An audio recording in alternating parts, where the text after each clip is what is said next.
Nice to be here. Thank you all for having me. And let's get one thing clear right up front. I am not a scientist. I am not a botanist. I'm not a zoologist. I'm not a biologist. I am a writer. And as a writer, I'm nosy. I tend to sit in coffee shops and listen to what everybody else is saying, and then I take it home and I write it down, and I steal all you good stuff. And you got good stuff. I don't have good stuff because I'm sitting at home behind the laptop every day. I don't have an exciting life except when I travel. So my idea is that arts are going to save the world. Writers, painters, musicians, those people are going to help you people, you scientists, to save the world. And I do have proof. About a year ago, actually a couple of years ago, I moved from Roxborough, North Carolina, which is a little town that gets the most snow of any place in the area, to Durham. And when I moved there, my townhome was surrounded by trees. About 6 months after I moved there, this is what I saw every day.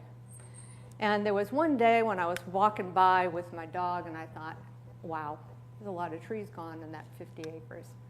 And when my grandson was in the car with me about a week later, he pointed and said, wow, Nana, look at all the tractors, look at the bulldozers.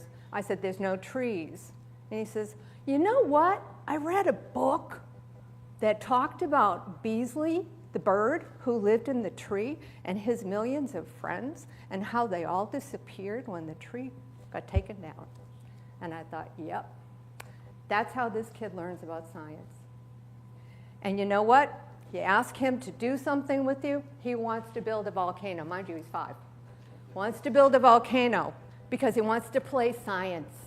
He wants to do stuff that has something to do with getting your hands into it and learning about it.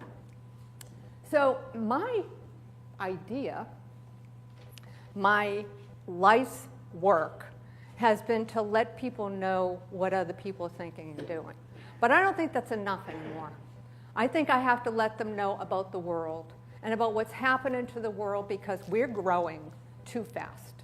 We're taking out 50 acres of trees, and every one of those trees has 1 million lives that rely on that tree. So my work now has a lot of environmental aspects to it. And it comes from traveling, and it comes from being nosy, and it comes from sitting and listening to everybody else's conversations and seeing what everybody else is doing in the world. So let me tell you some stories. A couple of years ago, I was in Thailand. And I went there because my mother loved elephants. She had all these tchotchkes. Anybody know what a tchotchke is? It's those totally useless things that everybody gives you, and you have them all over your house. And all they're good for is gathering dust. But my mother loved these elephants because she knew their social structure. She knew that they were part of a family. So when I went to Thailand, I visited an elephant sanctuary in her memory. And while I was there, I was standing on the platform. You walk in. It's a huge 900,000 acre place with approximately, there was 24 elephants there at that time. Lots of ox, dogs, cats, anything that needed to be rescued was there. And when I was standing on the platform meeting the group of elephants for the first time, there was one old elephant that came up and just kind of connected with me, eye to eye. Come to find out he was blind in one eye. But he was connected. He was definitely connected. We were feeding them. They eat most of the day. I mean, if you kept feeding an elephant, they would keep on eating. So we're feeding them. I had my rings on. Little did I think, it's 100 degrees. It's Thailand. It's moist. You know, it's beyond moist. It's like my body is raining. And this elephant wants the food. So I'm giving him the food, and he takes some of this rotten squash that's kind of going through my fingers, and he takes off my ring, which my sister had given to me. And it's about 9 feet to the ground. The elephant's about 8 feet tall. I was a little bit above him. And he dropped it on the ground. And one of the mahouts, who's a trainer for the elephants, was next to me, and he's jabbering away. I said, my ring is on the ground. And he's like, don't know what you're saying, lady. I speak Thai. You're English, you know. I don't have a clue. My ring is on the ground. The elephant looks at me, looks at the mahout. My ring, please, can you get my ring on the ground? The elephant looks at the mahout. It's like, dude, seriously? Picks the ring up with his trunk, brings it back up, and drops it at my feet. I'm like, elephant's smarter than you. Seriously, elephant's smarter than you are. That elephant, even though he was a male, became Sophie in my novel, The Morning Parade. Sophie was a very abused elephant, and I used her to tell the story of what was going on in these elephants' lives. There's a lot more to elephants' lives that I learned as a result of this visit. And when I came back home, I put a lot of that information into the novel. Since then, I have had people who used to send me, I'm on Facebook, sorry. They used to send me these videos of elephants with a paintbrush. Or, I just went to Thailand or Vietnam or Africa or wherever, and they're on the back of an elephant. Or doing something silly that elephants don't do. Sorry, elephants don't know how to paint. They are put in crushes, which are boxes, and they're crushed until they behave themselves and do what that person wants them to do. They don't know anything about dancing. When you see an elephant going like this, that's anxiety, folks. That's not dancing to the music. A lot of stuff I learned.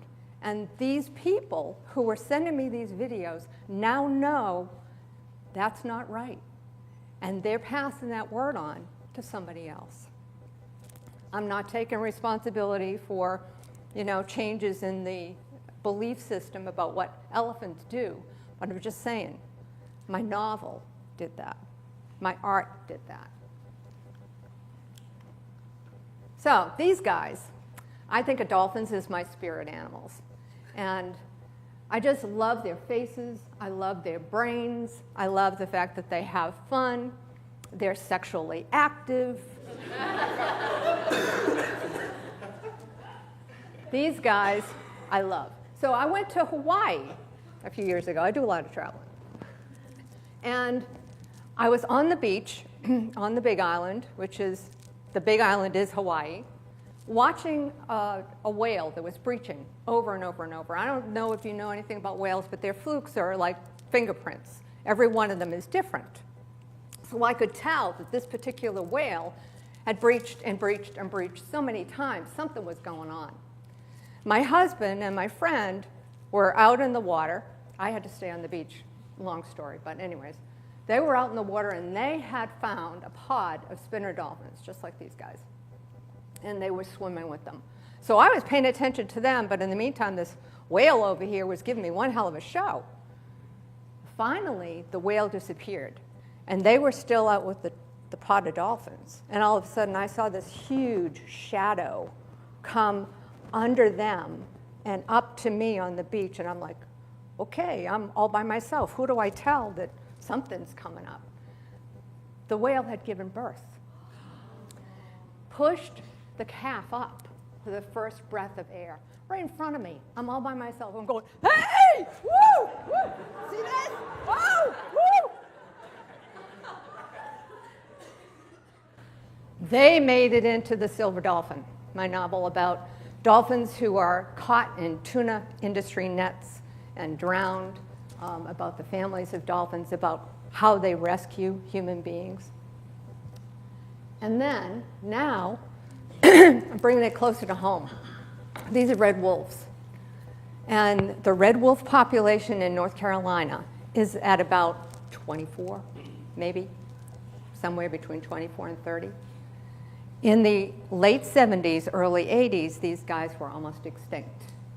They had been connecting with coyotes and creating interspecies. I think that's the word for it. I told you I'm not a scientist. And practically disappeared.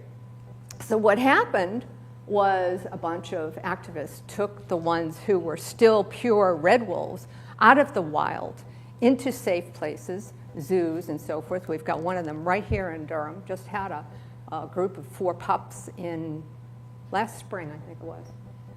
And they started breeding them so that they would stay alive, basically, not go extinct. And eventually they put them back into the Alligator River Nature Preserve, which is out on the Outer Banks.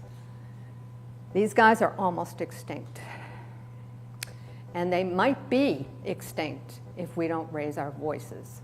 So I'm taking responsibility for doing another book, and it's called The Art of Rivers, and these guys are going to be my heroes in that one.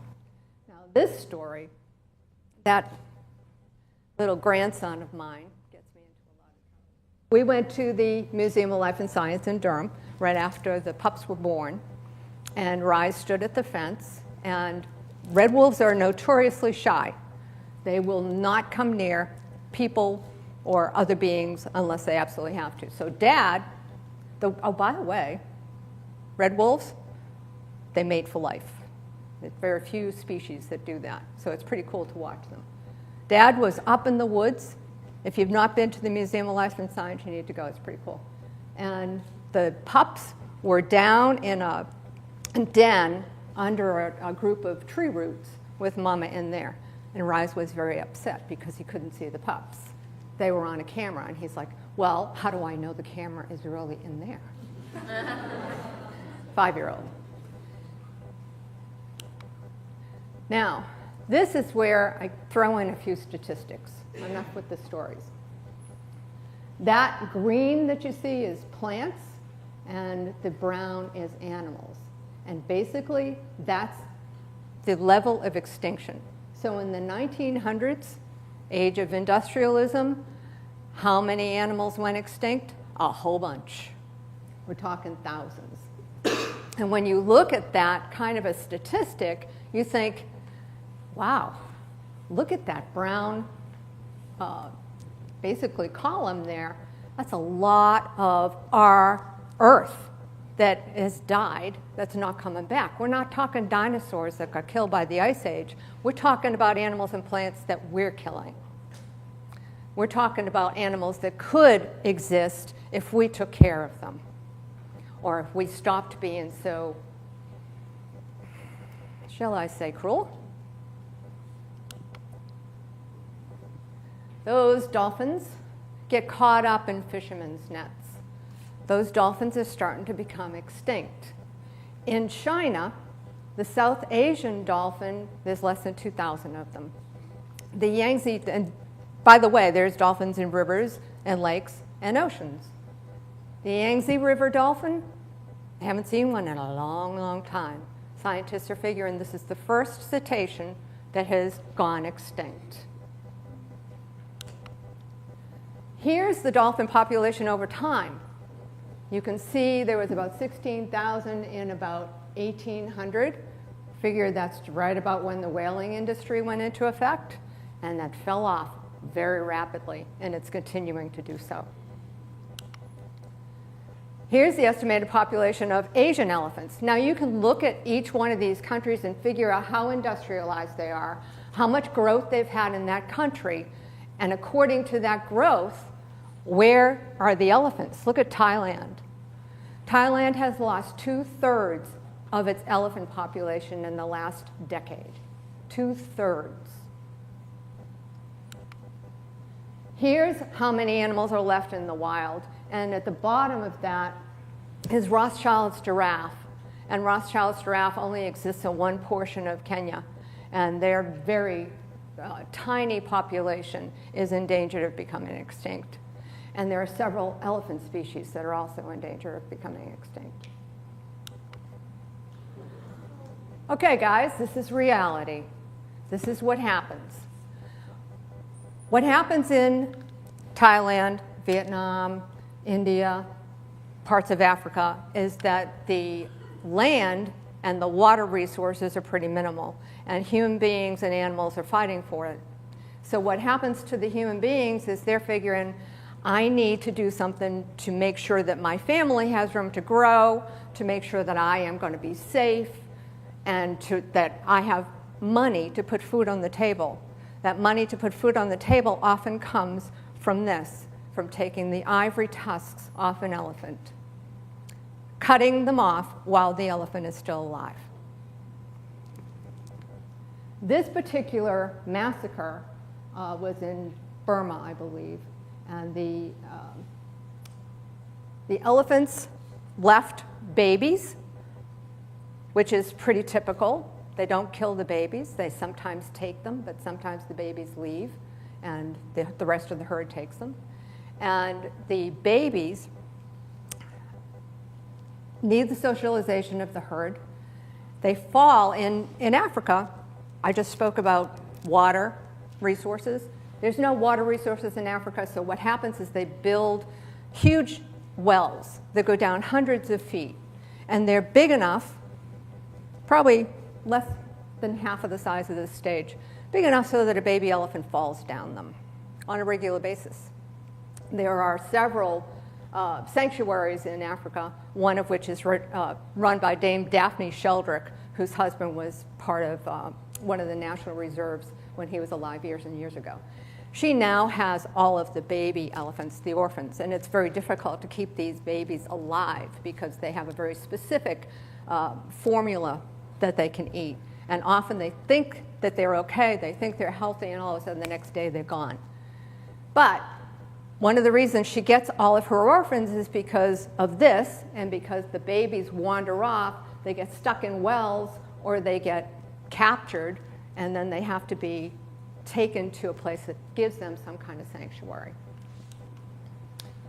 Now let's talk about red wolves for a second. This is their historical range. If you can see, it's pretty much the East Coast. Now it's pretty much Alligator River National Refuge in Manteo, North Carolina. Quite a difference from this, and quite a difference from the hundreds that were on land during the early part of our country to now. Now we have to deal with people who think it's pretty cool to shoot a wolf. Either the wolf is bothering their farm, I understand that, or the wolf has bothered something that belongs to them, or they just feel like shooting a wolf for the pelt. The problem is, shoot one, you're shooting half of a pair, which will not mate with somebody else. Thus, you're pretty much killing that wolf's ability to survive, to produce any kind of progeny. So, my point in all of this is I've told you some stories, I've given you some statistics, I've talked to you about animals. Why do we need to keep them? What is it about a red wolf that is good for our environment? We know that they mate for life, so they can teach us something about relationships. We also know that the red wolf keeps down the rodent population. Everything is balanced. And in my Buddhist perspective, everything is everything, which means we need all the pieces of the puzzle. We need those wolves to take down the population of rats. Otherwise, we're going to be seeing rats in the cornfields much more so than usual. We need the elephant population to show us family structure. Elephants know how to take care of not only their babies, but everybody else's. They know what to do when danger comes. They know how to find water. I mean, it's stuff that we could learn from. And the dolphins, do you know why the dolphins are dying pretty much in the ocean? Not just because of getting caught in nets, but also because our noises are making them change their swimming patterns. So all of this growth isn't necessarily helping us. These animals help us. Now, I have a question for you.